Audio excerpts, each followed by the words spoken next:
Hey there, good people. I was talking to a colleague of mine who lives in the UK, and we were talking about ADHD and neurodivergence and how do you know when you are, how do you know when you aren't.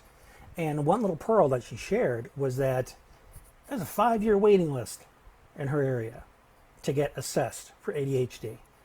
Well, what do you do when you already have a life? You have, in this case, your own business that you're running. You've got kids, you've got to keep the house in order, you've got all these things that you need to do, and you're struggling every single day, every single hour of every single day.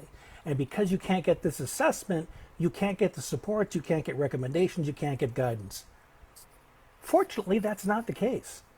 Because when it comes to this day and age, our cup runneth over in terms of accessible information at the end of our fingertips. Now, I'm not saying believe everything that you find at the end of a Google search. What I'm saying is that resources exist to help you do a little detective work to learn more about yourself, whether or not you can get an assessment. Because typically, as adults, one of the reasons you even get an inkling that you may be neurodivergent is because you came across some information about it. You read an article, you read a quote, you listened to a podcast, you saw a video, and something that you heard or read hit you between the eyes and you said, that sounds an awful lot like me. So you start doing some research and you start being introduced to some new terminology. And what I want to encourage you to zero in on is the terminology around executive functions. When they talk about time management issues or time blindness, when they talk about working memory or misophonia, is it phonia? Misophonia. That means there are certain sounds that you hear that practically make you hostile because they are neurologically painful for you. An example would be, somebody chewing on potato chips. The crunching sound drives you nuts. But that's just one of many examples. So when you notice something that speaks to neurodivergence and sounds like you, it isn't necessarily that you collect enough data to wear the badge of neurodivergence proudly.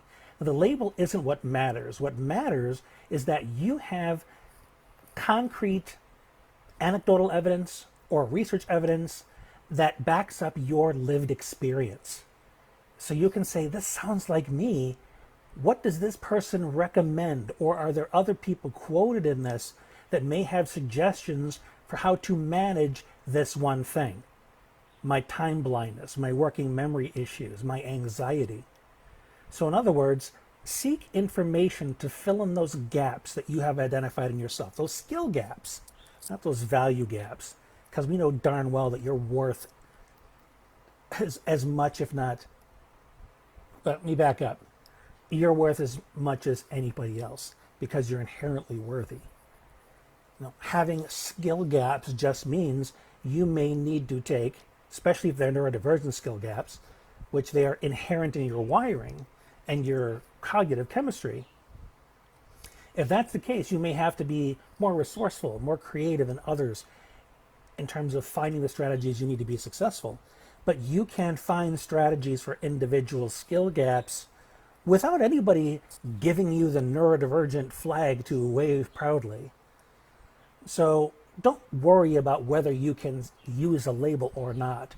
Worry about whether you can find the resources that you need in order to fill the skill gaps.